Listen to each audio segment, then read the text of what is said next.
Olá, meu nome é Gustavo e bem-vindo ao 24º episódio, ou seja, já passou 2 anos desde que começámos esta série dos dividendos e o propósito é aqui pagar despesas comuns como água, eletricidade, telecomunicações, através dos dividendos. Agora, também podemos alternativamente utilizar estes dividendos para reinvestir e comprar mais ações e assim criar o efeito de juro composto. Se tens acompanhado esta série, então já sabes que utilizo a Frame24 para ser o legítimo dono das minhas ações, ou seja, aqui só permite comprar ações inteiras e assim ser o legítimo dono destas ações que pagam dividendos. Agora eu quero-te mostrar que neste momento estou com um portfólio yield de 4,86%. Aqui o propósito é principalmente receber dividendos, mas também que a respectiva ação consiga valorizar no longo prazo e por isso é importante conciliar estes dois fatores. Depois estou a receber anualmente $387 em dividendos, o portfólio beta está muito próximo de 1. E se eu for ver quanto é que eu estou a receber em dividendos, mensalmente, em média são $32. Nos meses que recebo mais dividendos estou a receber $38, nos meses que recebo menos dividendos estou a receber $29. Agora, esta diferença entre meses não está muito elevada, por isso eu vou escolher aquela ação que acredito que possa ter mais potencial para longo prazo para valorizar e ao mesmo tempo que pague bons dividendos. No entanto, antes de passar essa parte, lembro que nós pagamos imposto sobre as mais-valias, inclusive dividendos quando recebemos, independentemente se levantamos ou não da plataforma, está bem? Por isso, em Portugal, se não englobarmos, o imposto sobre as mais-valias, sobre os dividendos, é de 28%, tal como podes ver aqui. Agora, antes de passar à minha aquisição, eu vou primeiro ver as vossas sugestões. Por isso, aqui neste vídeo, eu tentei responder a todos os comentários, estão aqui cerca de 50 comentários, no entanto, eu tento responder a todos. Se por acaso não respondi ao teu comentário, então pergunta neste vídeo. Agora, passando à primeira sugestão, temos aqui a CMBT. Esta tem um dividend yield muito elevado de 17,71% e por isso eu vou começar por ver a segurança dos dividendos. Por isso vou aqui a Dividend Safety. Já o primeiro aspecto negativo é que tem um crescimento dos seus dividendos há 0 anos consecutivos. Depois aqui em Dividend Safety podemos ver que tem um Total Debt to Equity muito acima da mediana do setor, ou seja, para além de ser superior a 100%, é muito superior à mediana do setor. Por isso isto faria-me logo descartar esta opção. É verdade que em termos de interesse de coverage é aceitável, mas também está muito abaixo da mediana do setor. Por isso esta opção, só com base no Dividend Safety, seria para descartar. A próxima sugestão foi a UPS e como eu já tinha visto esta empresa anteriormente, então eu sei exatamente qual é o problema. E o seu principal problema é devido ao seu crescimento, ou seja, pode ter um bom dividend yield que, se estiver continuamente a desvalorizar e a atividade core do negócio já não ter tanto potencial como anteriormente já teve, então isso é um aspecto negativo. Se nós virmos aqui pelo crescimento, vemos que está tudo em decadência, está bem, por isso, em termos de crescimento, não temos aqui grandes projeções positivas, está tudo negativo e abaixo da medida do setor, e isso também se reflete no preço. Como podes ver, tem estado continuamente em queda, eu acredito que ainda possa cair mais, e não mostra qualquer tipo de estabilidade. Depois, na próxima sugestão, temos a UMC, que até tem um dividend yield elevado de 5,37%, se virmos nos últimos 5 anos até tem tido aqui uma boa subida, eu acho que ainda existe margem para continuar a subir, está dentro de uma indústria que me agrada bastante, que é dentro dos semicondutores, por isso esta até gostaria de colocar como um dos meus favoritos, por isso eu vou pôr aqui o MC e vou pôr lá em cima, ok? Porque até agora até tem aqui algum potencial. Agora posso ver que não é estável, tudo bem. Os semicondutores também tiveram uma queda recentemente e é uma queda que eu gostaria de aproveitar. Deixa-me ver mais aspectos aqui da UMC. Depois, pronto, tem um dividend yield elevado. Vamos ver também a segurança dos dividendos. Por isso, passando aqui aos dividendos, podemos ver que tem crescido os seus dividendos há 0 anos consecutivos, o que é um aspecto negativo, ou seja, gostaríamos de ver aqui alguma estabilidade no seu histórico. E se formos a Dividend Safety, apesar de ter aqui alguns critérios negativos, inclusive o Dividend Coverage, tem aqui um interest coverage bastante elevado, que eu dou maior importância, e também um total debt to equity aceitável, ou seja, para além de ser pequeno na minha opinião, também é abaixo da mediana do setor. Agora, se nós formos ver em termos de crescimento, infelizmente temos aqui várias classificações negativas e em decadência. Por isso, eu não conheço exatamente esta empresa, não sei em que lugar está dentro do seu setor, mas vejo que está em queda dentro de várias métricas no seu crescimento. Por isso, isto é um aspecto negativo e eu realmente, pelo menos na aquisição que vou fazer, vi algo melhor. Agora, eu também adicionei ao topo da minha lista porque acredito que esta possa talvez ter potencial no futuro. Por isso, está adicionado e eu gostei da sugestão, obrigado. Agora passamos à próxima, que é HAFN. Esta tem um dividend yield de 21,17%, que já me assusta porque normalmente um dividend yield tão elevado, então não está associado a uma grande segurança nos seus dividendos, mas vamos ver dividendos. Então, pronto, isto já é um aspecto negativo, tem crescido os seus dividendos há 0 anos consecutivos, depois nem sequer mostra o payout ratio, mas mesmo assim vamos ver o dividend safety. Ok, muita falta de informação, em termos de interest coverage até está aceitável, debt to equity também, mas temos aqui muita falta de informação. Esta aqui talvez possa ter algum potencial, mas terei que ver mais tarde porque agora estou com muita falta de informação com base aqui no Seeking Alpha.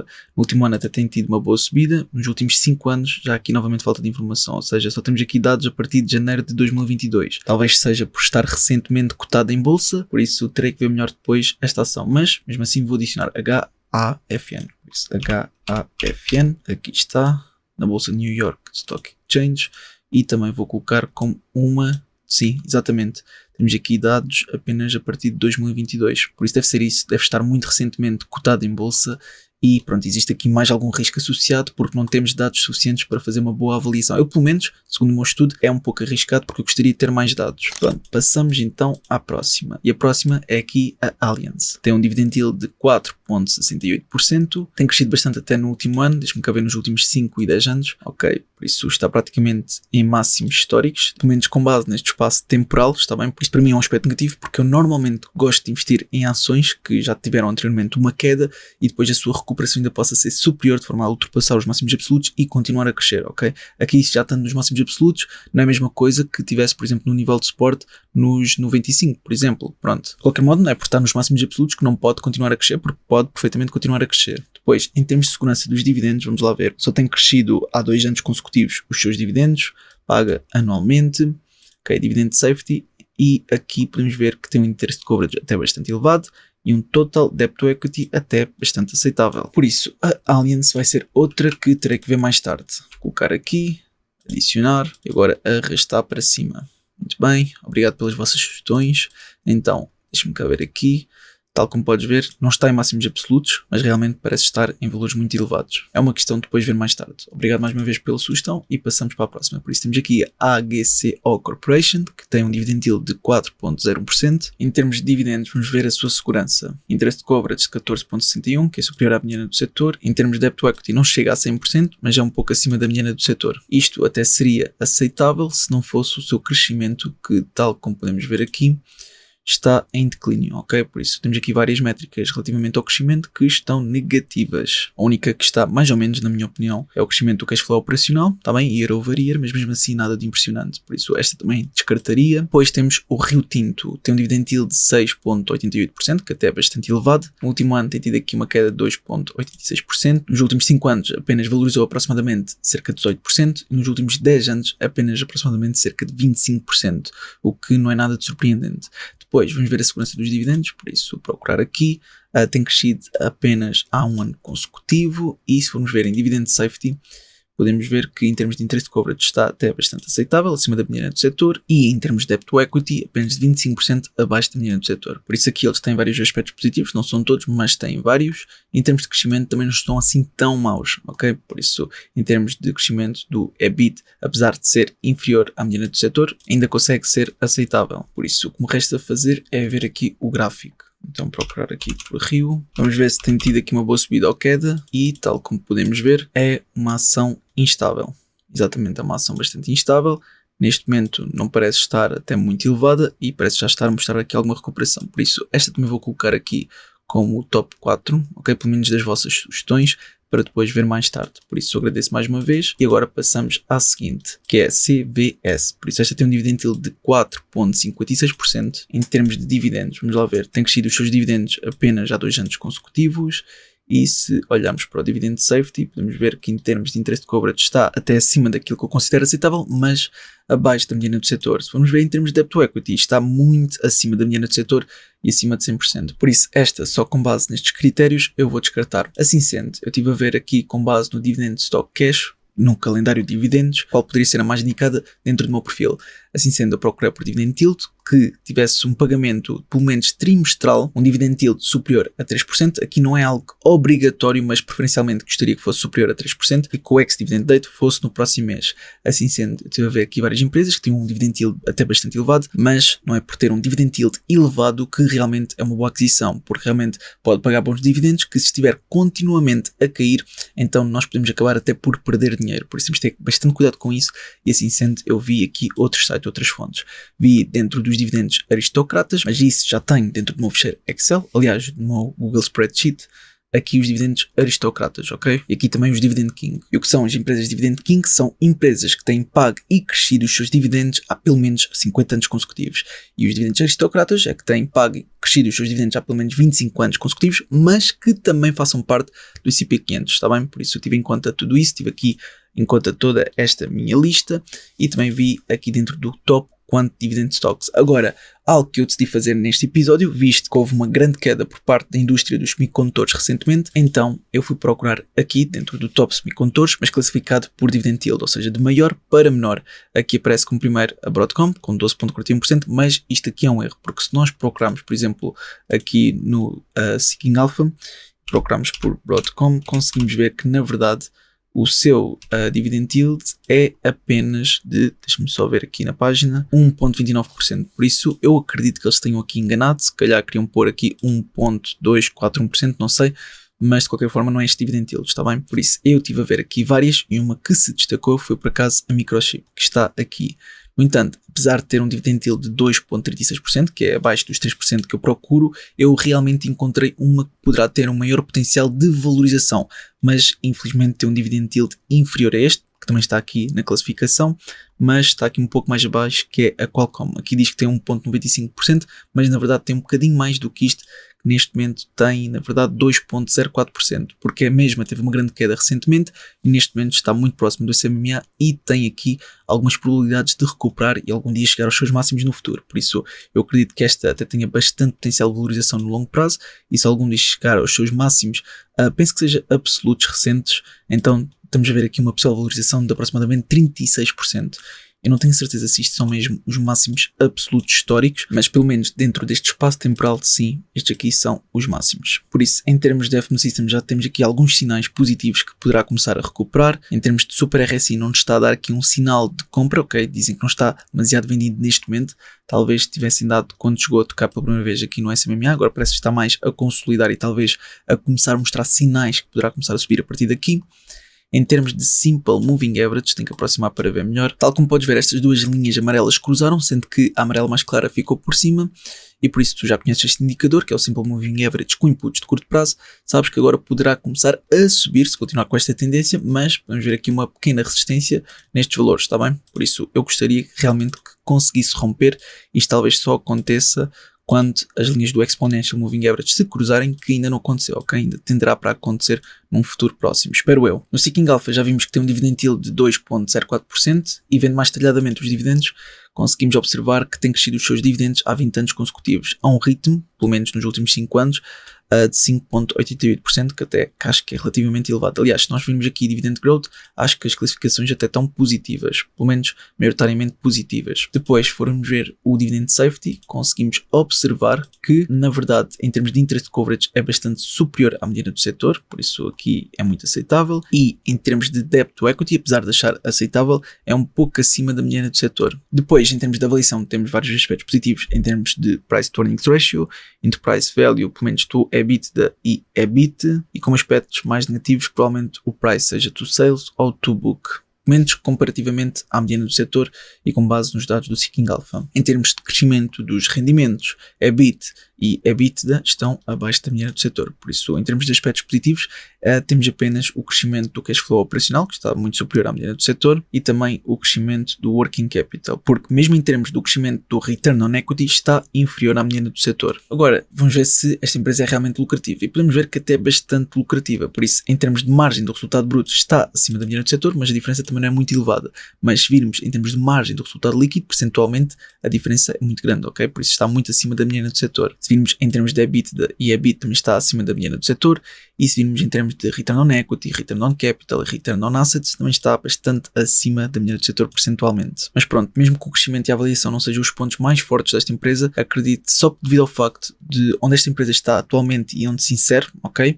Acredito que no longo prazo poderá ter aqui uma boa valorização, mas quero partilhar contigo que neste momento o seu relato dos ganhos, que ainda não está confirmado, é dia 30 de outubro e, com base nos últimos relatos, tem sido positivo, seja em termos de earnings per share ou mesmo em termos de rendimentos. Ou seja, não tem sido 100% impecável, porque houve aqui algumas vezes que foi inferior à expectativa dos analistas, mas maioritariamente tem sido superior. Depois, em termos de modelos de avaliação, vamos começar com o Guru Fox, que diz que está ligeiramente sobrevalorizado. Eu até vou abrir um separador para vermos isto com mais atenção e, com base nos dados que eles nos dão, dizem que está sobrevalorizado por cerca de 18%. Depois vimos a classificação geral do Guru Focus, dão aqui 8 em 10 de saúde financeira, do quão lucrativa é a empresa de 9 em 10, do crescimento da mesma 9 em 10, depois em termos de valor justo é que dão uma classificação inferior de 5 em 10, e o momento está de 9 em 10. Por isso podes ver aqui todas as métricas que eles utilizaram.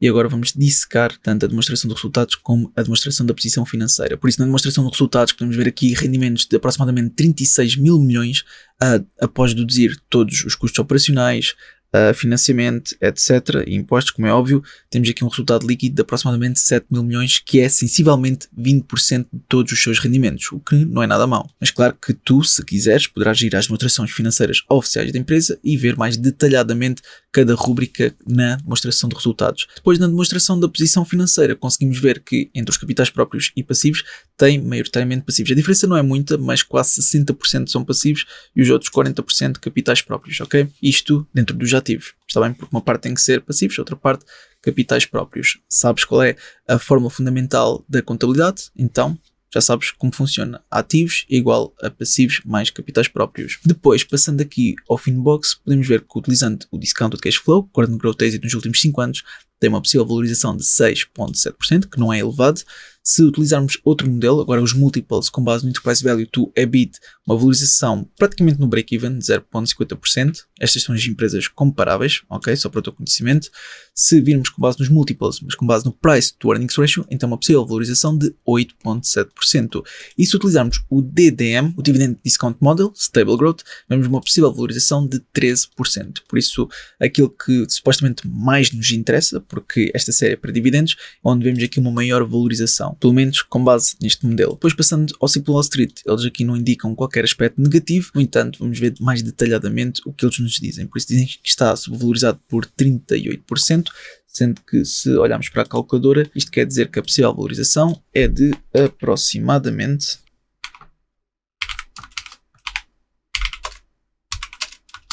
61% aproximadamente. É claro que, na minha opinião, o Simple Wall Street exagera sempre um pouco, mas também não faz mal vermos estes cenários mais otimistas, apesar de eu preferir cenários mais pessimistas. Depois, em termos de crescimento, conseguimos ver que as projeções anuais do crescimento dos seus earnings está um pouco abaixo do mercado e muito abaixo da indústria.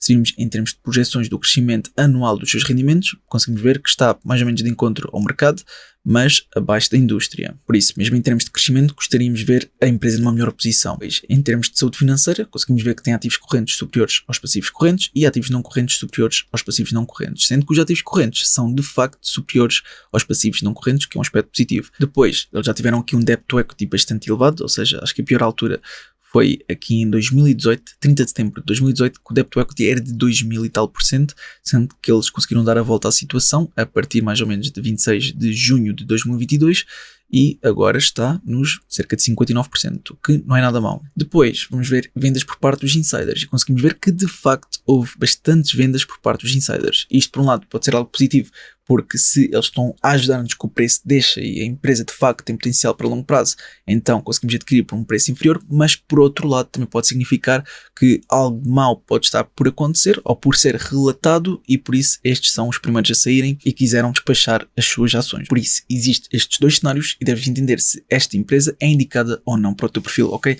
Vais sempre o teu próprio estudo.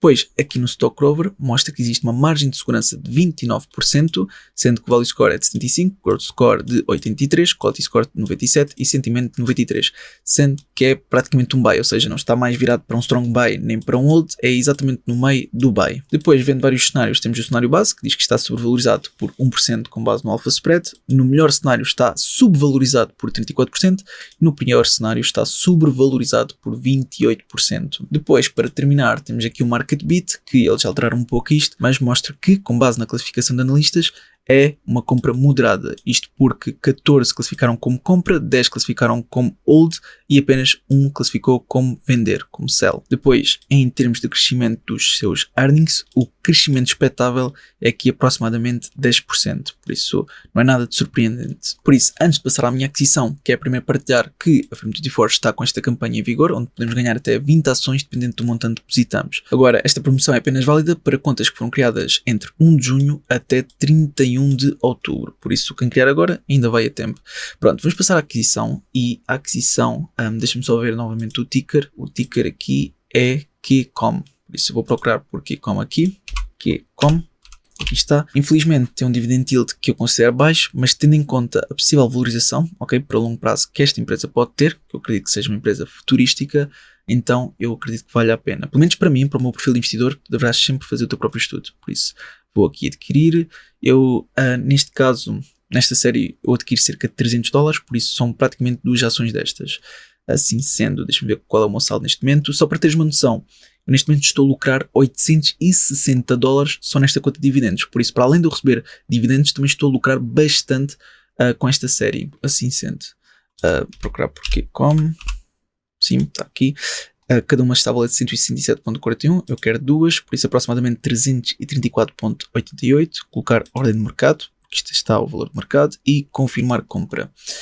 Pronto. Assim sendo, o mercado está aberto, já deve ter sido executada. Vou aqui ver mais abaixo, onde é que ela está, por isso o QCOM está aqui. Por isso 2 ações ao preço de 167.42, sendo que começa com um prejuízo inicial de 19 cêntimos, 27 cêntimos, isto, o mercado está aberto, por isso está a oscilar. E agora eu vou anotar no Track Your Dividends, por isso aqui, Add Holding, vou adicionar aqui QCOM, aqui está.